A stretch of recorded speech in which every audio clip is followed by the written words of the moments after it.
If you're sitting on the couch right now wondering whether walking is helping your bulging disc or making it worse, it can feel like every source is saying something different. One person tells you to stay in bed, another says to walk it off. So how do you know which advice is actually right? Today we're going to clear all this up. The truth is, for most people with a lumbar bulging disc, walking can be one of the best things you can do, but only if you do it the right way. In this video, I'll show you when walking helps, when it can make your symptoms worse, the warning signs that tell you to stop immediately, and the simple walking rules spine specialists recommend so you can move with confidence instead of fear. Keep watching. This may be one of the most important videos you watch about a lumbar disc bulge recovery. Hi, I'm Dr. Kevin Wafer, a chiropractor in Houston, Texas. If you've been diagnosed with an L4-5 or L5-S1 bulging disc, you've probably asked yourself one question over and over again.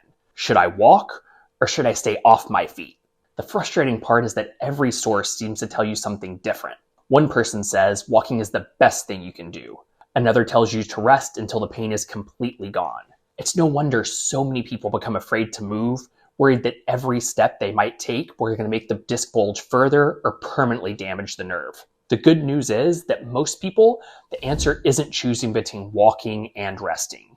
It's knowing when each is appropriate. In most cases, gentle walking is encouraged because movement helps your body recover. But that doesn't mean you should ignore your symptoms or push through severe pain. If you're in the middle of an intense flare-up, when even standing is extremely painful, it may make sense to temporarily reduce your activity for a short period. The key word is temporary. Prolonged bed rest is rarely recommended because it can lead to more stiffness, weaker muscles, and a slower recovery. Instead of asking, should I walk or rest? Ask a better question. Is my body ready for walking today? Once you understand how to answer that, the next step is learning why walking helps some people recover while making others feel worse. Now that you know most people don't need complete bed rest, the next question is obvious. If walking is supposed to help, why does it sometimes make your back or leg hurt even more? The answer starts with understanding how a spinal disc stays healthy. Unlike a muscle, a disc has very limited direct blood supply. That means it can't rely on a constant stream of oxygen and nutrients delivered by blood vessels. Instead, it depends on movement to exchange nutrients and fluid within the disc. Think of it like gently squeezing and releasing a sponge. As you move and walk, the disc is compressed and decompressed, helping draw in fresh nutrients and remove waste products.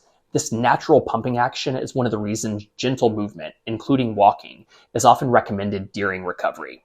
Walking also helps in other ways. It reduces stiffness, keeps the muscles that support your spine active, and prevents your body from becoming deconditioned after spending too much time resting. But here's where many people get confused. Just because movement is beneficial doesn't mean more movement is always better. If your sciatic nerve is already highly irritated, or you walk too far, too fast, or ignore worsening symptoms, walking can increase irritation instead of calming it down. That's why two people with the same MRI findings can have completely different experiences. One person finishes a short walk feeling looser and more comfortable, while another notices their leg pain getting progressively worse. The goal isn't to avoid movement, and it isn't to push through pain. The goal is to find the right amount of movement for what your body is today. Once you understand that, the next step is learning exactly how to walk in a way that gives you your back the best chance to recover. Knowing that walking can help is one thing. Knowing how to walk without irritating your back or sciatic nerve is what really matters. The first rule is to start small. For most people, that means walking for 5 to 10 minutes at a time, rather than trying to complete one long walk. Several shorter walks throughout the day are often better tolerated than a single 30-minute session because they provide the benefits of movement without overloading an already irritated nerve. Where you walk also matters.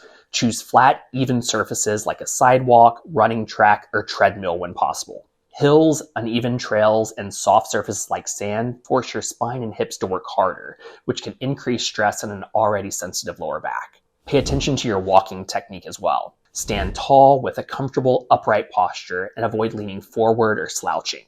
Take shorter, natural strides instead of long reaching steps, and let your arms swing freely at your side. Surprisingly, a comfortable, purposeful walking pace is often better than an overly slow, guarded shuffle, which can increase the amount of time your lower back stays under load.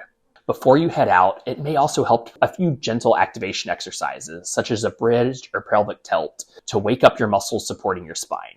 And after you walk, a brief extension movement or a few gentle cat-camel reps can help reduce stiffness and restore comfortable movement. Walking isn't about seeing how far you can go. It's about giving your back the right amount of movement to support your recovery.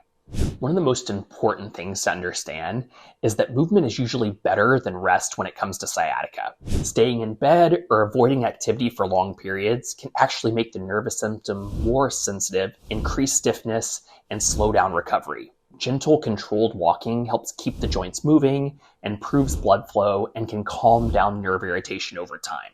The key is not to do too much too soon, but also not to avoid movement altogether. A good way to start is with just 5 minutes of walking per day. In some cases, it can even be split up into 2 short walks of 2 to 3 minutes each, especially if your symptoms are more sensitive. The goal at this stage is simply to get your body used to moving again in a safe and controlled way. Once 5 minutes feels comfortable and you feel reasonably stable on your feet during and after walking, you can progress to 10 minutes per day. This should still feel manageable without a significant increase in leg pain, tingling, or discomfort afterwards. From there, as your tolerance continues to improve, you can gradually build up to 20 minutes per day. At this stage, many people start to notice that walking actually helps reduce stiffness and makes their leg feel more relaxed rather than worse. Eventually, the goal for most people is to reach around 30 minutes of walking per day, as long as it remains well tolerated. This does not need to be done all at once. It can be split up into shorter walks throughout the day if that feels better for your body.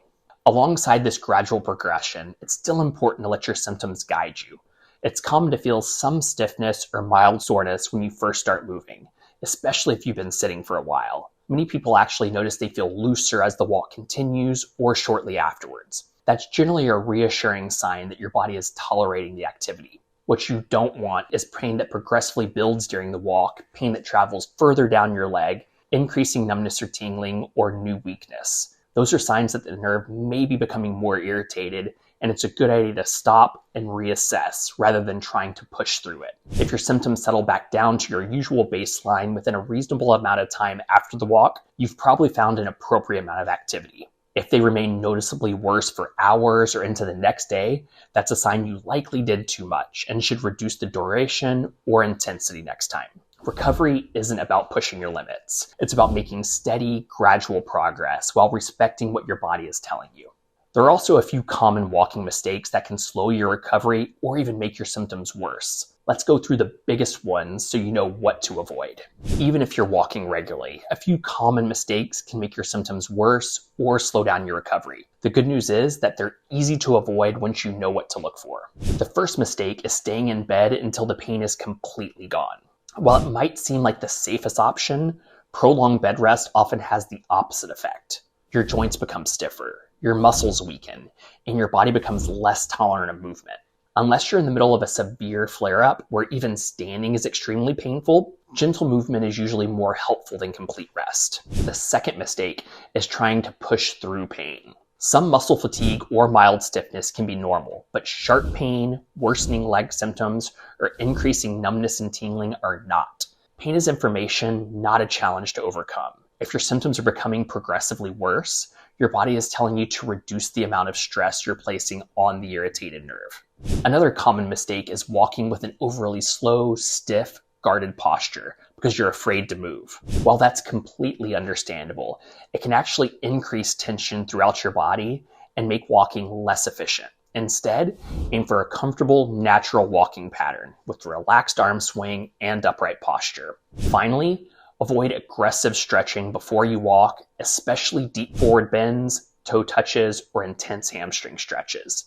These positions can increase pressure on the back of the disc and place additional tension on the sciatic nerve, which may aggravate your symptoms rather than relieve them. Knowing how to walk is important, but knowing when to stop is just as important. Before we finish, let's cover the warning signs that mean you should stop walking and seek medical attention.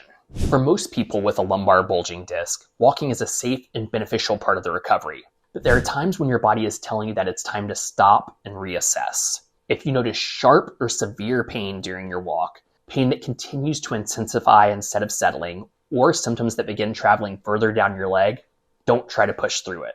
The same applies if you're developing increasing numbness, tingling, or weakness. These changes can indicate that the irritated nerve is becoming more sensitive and that your walking program needs to be adjusted.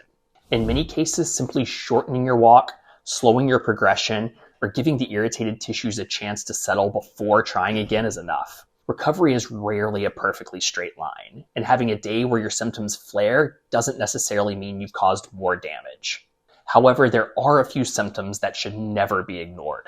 If you suddenly develop significant leg weakness, notice your foot slapping the ground because you can't lift it properly, or experience changes in your bladder or bowel control, seek urgent medical attention immediately. These symptoms can indicate a more serious nerve problem that requires prompt evaluation.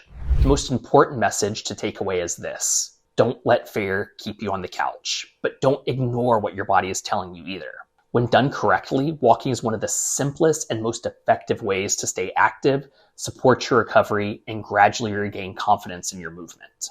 Today, we covered 6 essential questions about walking with a lumbar bulging disc. You learned when walking can help, why it sometimes makes symptoms worse, how to walk safely, how much to walk, the mistakes to avoid, and the warning signs that mean you should stop. Most importantly, you now know that walking isn't something to fear. When done correctly, it can be a safe and effective part of your recovery. If this video helped you, which tip gave you the most confidence? Was it learning how much you should walk, or recognizing the warning signs that tell you when to stop? Drop a comment below and let me know. If you found value in this video, please give it a like and share it with someone dealing with a bulging disc or sciatica. Doing that helps more people find practical, non-surgical solutions that may help them move better and feel better. And if you want more videos that help you better understand what is actually causing your pain and what you can do about it, make sure you subscribe to my channel. Now, if you'd like to learn how to prepare your back before you even take your first step, go watch this video next. Walking with a disc bulge, do this before you start. I'll show you the simple routine you can do before every walk, including your posture check, core activation, and a few easy adjustments that can make walking feel more comfortable while also helping you move with greater confidence. Go watch this video next.